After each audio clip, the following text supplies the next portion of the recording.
relations. So is it your passion, or what is it for you, international relations? So IR is something, oops, Mike. Yes, IR is something that I've liked all along, especially for the history side of it. There's so much that we learn from history in terms of understanding what we have gone through in the past, what we are going through right now, and what we could face in the decades, centuries ahead of us. And this is where the study of international relations is so interdisciplinary today. It's looking at so many different spheres, so many different areas of activity. We are, at the end of the day, a part and parcel of international connectivity, all of us. From the food we eat, to the clothes we wear, to the items that we use, to the places that we go to. This is where we are not isolated, we are not cut off, we are not marooned. We are integrating with the world, and we have been doing it for centuries from a Sri Lankan perspective. And this is where the study of international relations gives us a wonderful opportunity to understand the world that much better, understand what goes on that much better, understand the potential of our country, the potential of our country in our region, overseas, and what we can do for the field of international relations, whether it's the study of it or whether it is in the practical implementation of the actual act of engaging in international relations. International relations, and what's the difference? Like, just imagine there's a student who's specializing in international relations, but the background is just monolingual or bilingual. Then we have a student who's specializing in international relations with a multilingual background. So what kind of difference would it make, and what kind of opportunities in the future?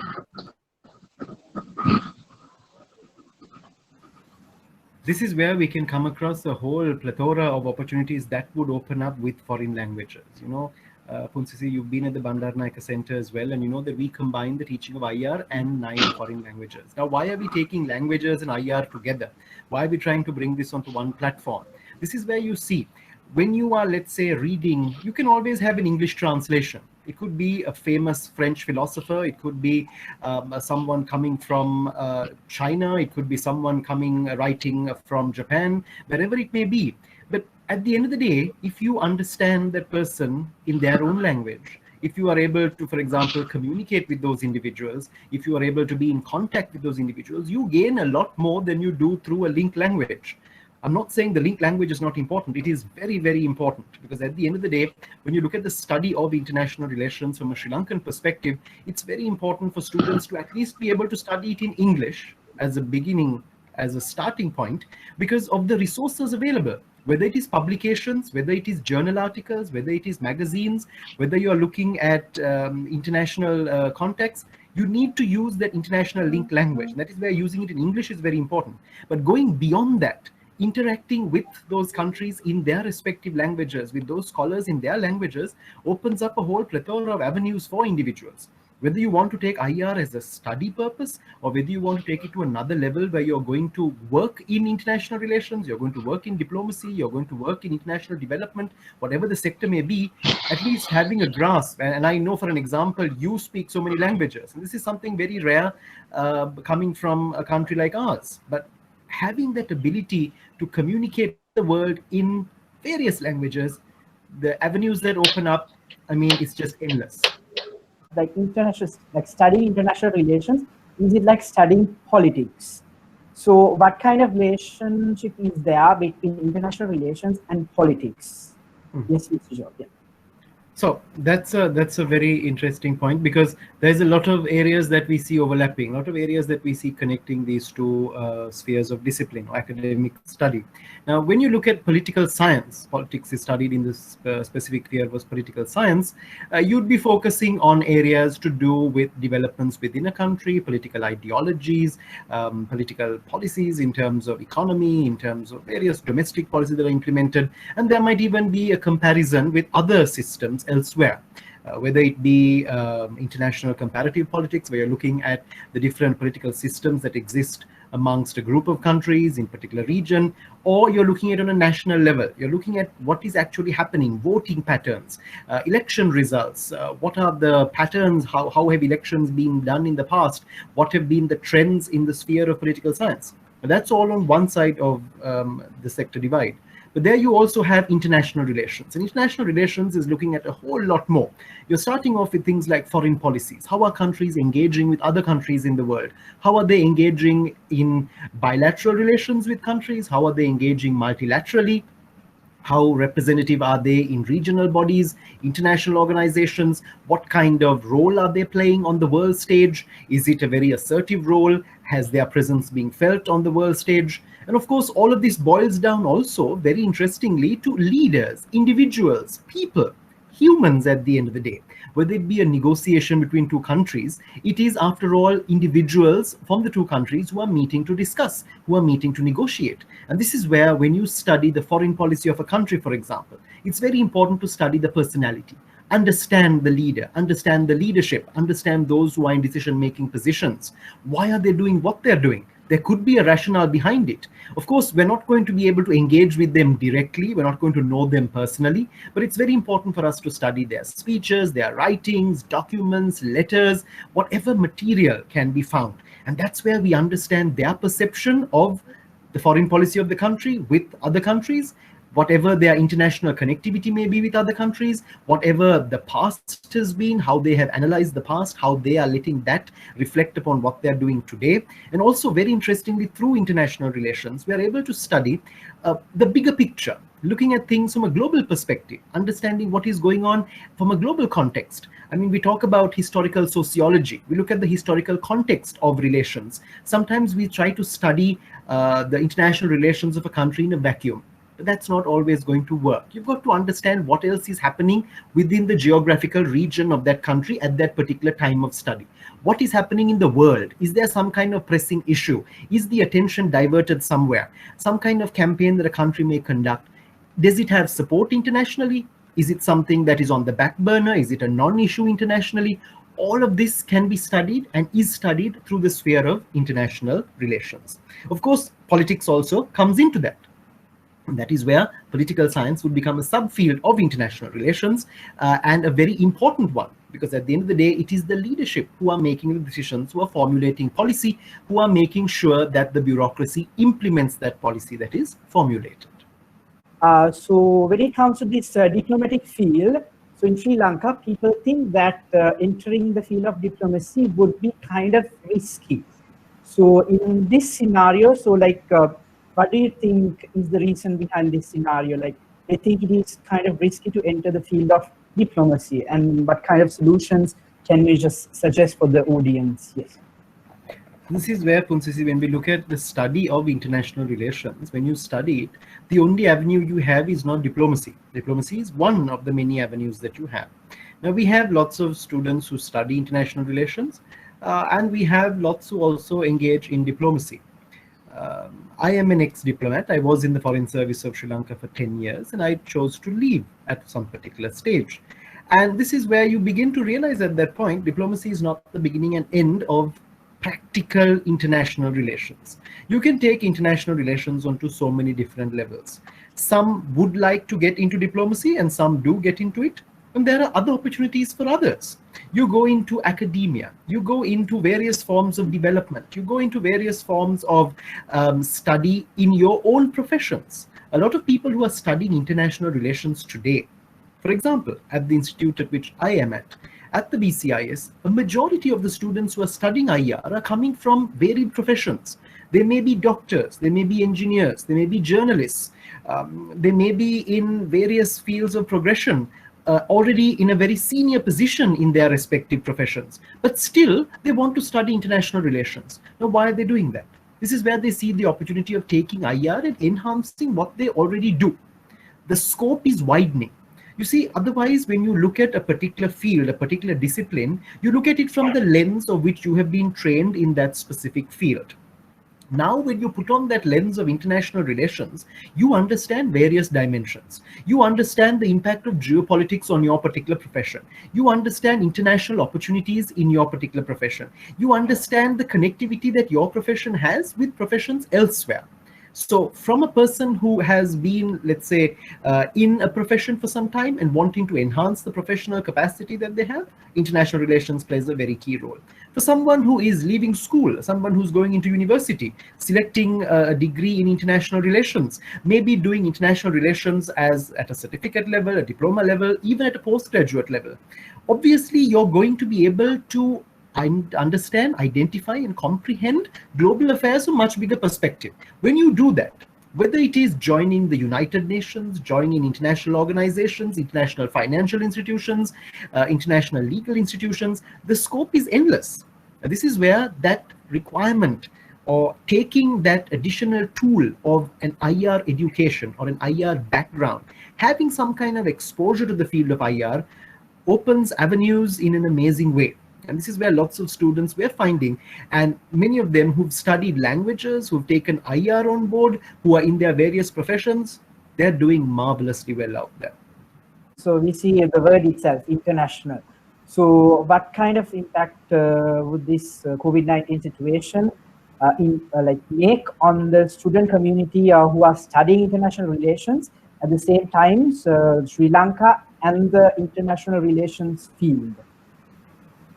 Okay, so I'll answer that on two levels. Firstly, you asked about how will it impact students, how will it impact all of us, the students of international relations, what impact does it have? We're obviously living in a crucible of change. There's something very catastrophic happening right now. Cataclysmic changes are taking place internationally. World orders might be adjusted. International finance is being called into question. International health has been put at risk.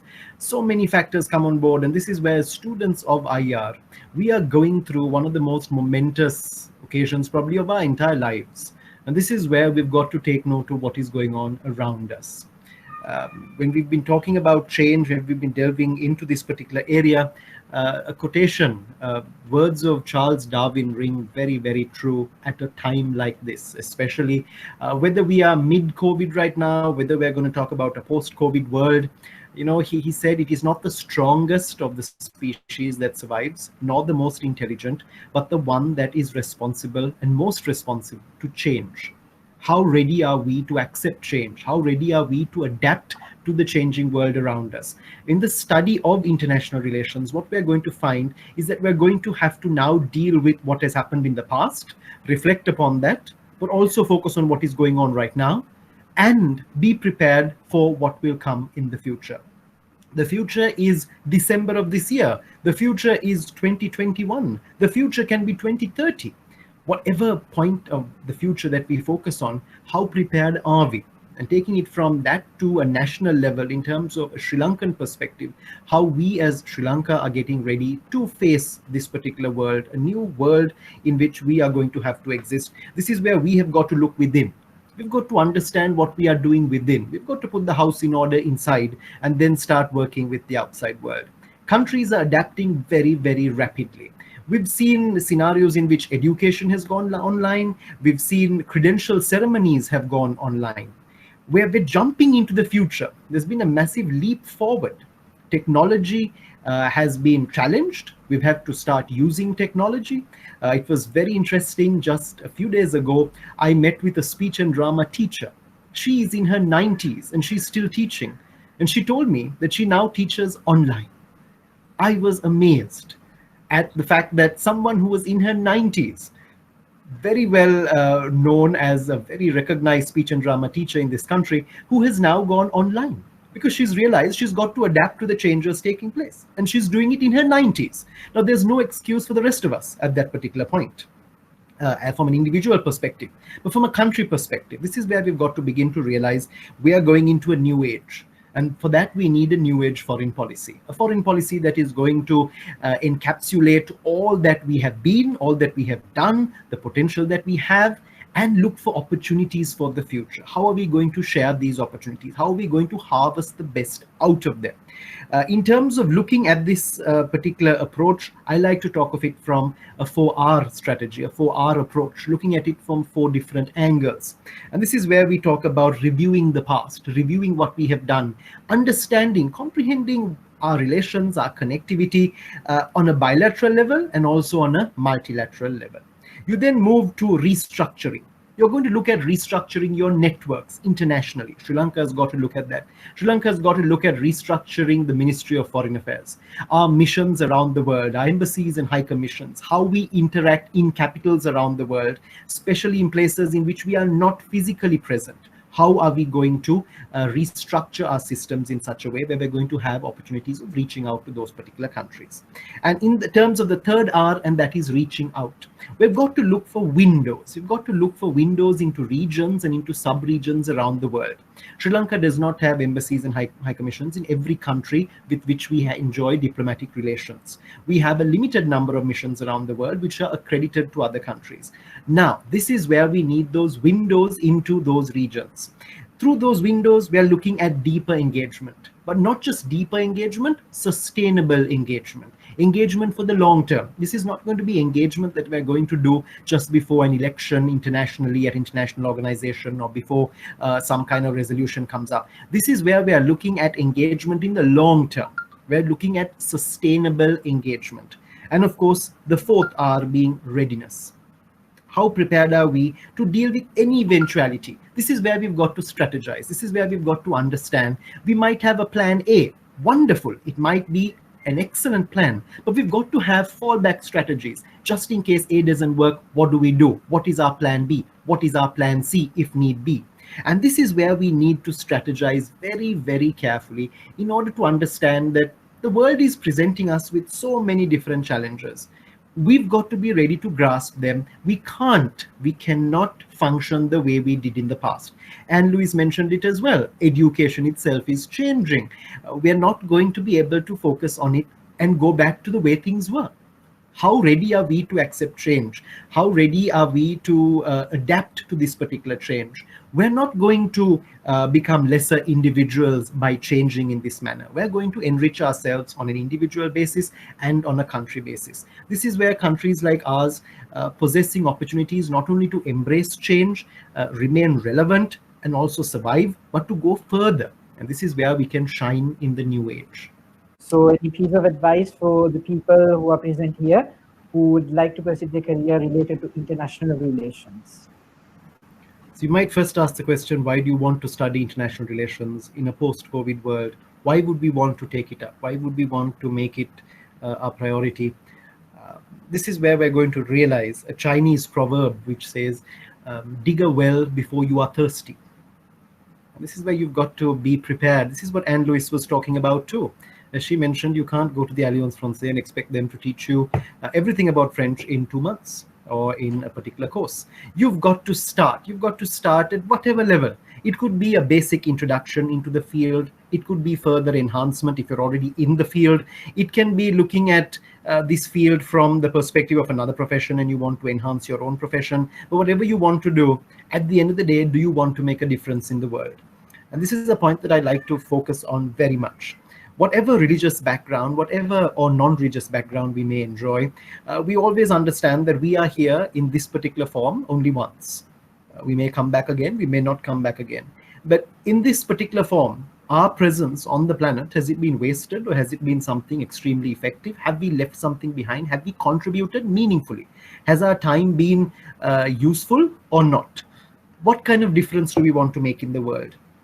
The study of the world, the study of the past, making it a better place for people later on, generations to come. This is where international relations helps us understand not just me, myself, and I, or my immediate environment, not just my own country, but looking at the world as a whole. Because we're all on the same planet. We all need each other. We can't function independently of each other. This is what globalization has done. This is what integration has done. This is what regionalism has done. We have come together.